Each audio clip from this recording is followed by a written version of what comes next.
सबसे पहले तो मैं धन्यवाद देना चाहूँगा शेखर को और पुनीत जी को कि आज का कार्यक्रम उन्होंने आयोजित किया और मुझे आमंत्रित किया यहाँ पर। ये मेरा बहुत बड़ा सौभाग्य है, भले शेखर कुछ भी कहें। आपने प्रश्न पूछा कि आपको कैसा लगा। शेखर और विशाल, इनका अपना एक स्टूडियो है और कई दिन, कई रातें, कई सुबह हमने इन दोनों के साथ बिताई हैं इनके स्टूडियो में। किसी खास वजह से नहीं, केवल इस वजह से कि हम दोनों को और हम सबको संगीत का शौक़ है और रात बेरात हम लोग कभी जा कर के बैठते हैं, गप्पे मारते हैं। कभी कोई धुन निकल आती है, कोई गाना गा देता है, फिर उसको रिकॉर्ड कर लेते हैं। किसी ख़ास वजह से नहीं। लेकिन एक बात हमने देखी कि जब भी कोई अच्छी धुन निकलती है तो उसका जो एक क्रिएटिव सेटिस्फैक्शन हो या उसका कोई मीटर हो कि हाँ ये अच्छी चीज़ है, वो इससे होती है कि जब आपके रोंगटे खड़े हो जाएं तो ये धुन अच्छी बनी है। आज निश्चित रूप से मैं कह सकता हूँ कि हनुमान चालीसा सुनते हुए हमारे रोंगटे खड़े हो गए। अब पता नहीं ये केवल मेरे साथ हुआ है या औरों के साथ भी हुआ हो। मैं ऐसा मानता हूँ कि जैसे जैसे इंसान वृद्धावस्था की ओर बढ़ता जाता है, धर्म की ओर वह और ज़्यादा आकर्षित होता जाता है। अपने बारे में तो मैं कह सकता हूँ, लेकिन इनके लिए मैं नहीं कह सकता। ये अभी युवावस्था में है और इनके सामने बहुत वर्ष आगे भी बाकी हैं। लेकिन मैं समझता हूँ कि अगर धर्म की ओर ये आकर्षित हुए हैं तो कहीं ना कहीं इनके संस्कारों ने इनका साथ दिया है। जो इनके संस्कार थे, इनके माता पिता के, इनके परिवार के, उनकी वजह से ये इन्होंने हनुमान चालीसा बनाया। तो मैं उनके उन संस्कारों को नमस्कार करता हूँ और आशा करता हूँ कि हम सब के संस्कार इसी तरह प्रोत्साहित होते रहें और इसी तरह शेखर जैसे और भी अन्य लोग इस दिशा में जाएं। अनेक अनेक धन्यवाद आपका। Thank you very much sir. Puneet ji, आपसे पूछना चाहूँगा कि जी म्यूजिक ने यहाँ आके हमारी आशा को सराहा and thank you very much sir for being here. Shekhar और जी का संबंध बहुत पुराना है। 1997 में शेखर सारेगामापा के शो में एक प्रतियोगी के रूप में आए थे और वहाँ से तो आप जानते ही हैं कि कहाँ तक वो पहुँच गए हैं। पूरी सक्सेस की सीढ़ी पे यहाँ तक पहुँच चुके हैं आज की डेट में।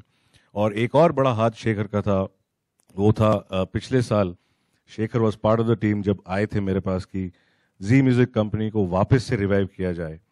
तो मैं मानता हूं कि जी म्यूजिक कंपनी को रिवाइव करने में भी शेखर का बहुत बड़ा हाथ है। जब इन्होंने मेरी टीम को अप्रोच किया कि ये हनुमान चालीसा इन्होंने बनाई है तो हमें एक तो पहली बात यकीन नहीं हुआ कि शेखर ने ऐसा कुछ काम किया है। पर जब हमने सोचा इसके बारे में हमें लगा कि नहीं, ये बहुत अच्छा काम किया है इन्होंने और हम प्रिविलेज्ड हैं कि हमारे माध्यम से ये पूरे विश्व भर में जाएगा। तो मुझे बहुत बहुत प्रिविलेज फील हो रहा है आज यहाँ होने का और इस प्रोजेक्ट में इनके साथ होने का। और मैं यही चाहूँगा कि आगे भी ये ऐसे और प्रोजेक्ट करें, धार्मिक या अदरवाइज ऑल्सो, जिसमें कि हम इनके साथ ही रहें। All the best Shekhar for future. Thank you very much sir.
हाथ हमारे कंधे पर है तो ज्यादा बेहतर होगा।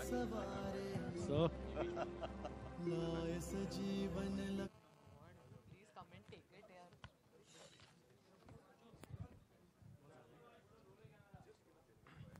अमित जी, आपसे सवाल करना चाहेंगे, आलोक फ्रॉम OFM।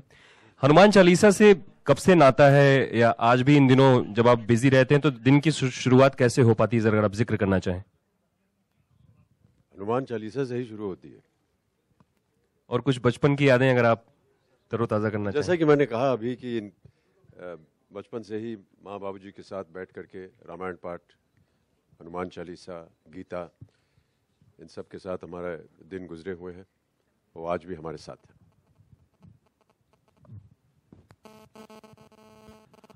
शेखर जी विशाल नजर नहीं आ रहे हैं तो कुछ। ये एक्चुअली 2-2.5 साल पहले एक सिलसिला शुरू किया था सिंगल्स का। मैंने, मेरी खुद का म्यूजिक है, ये खुद गाया हुआ है, और ये मेरा एक पर्सनल एक्सप्रेशन है। विशाल मेरा भाई है, मेरा दोस्त है, हम लोग साथ में बॉलीवुड के लिए करते हैं, लेकिन ये मेरे इंडिविजुअल एफर्ट्स है।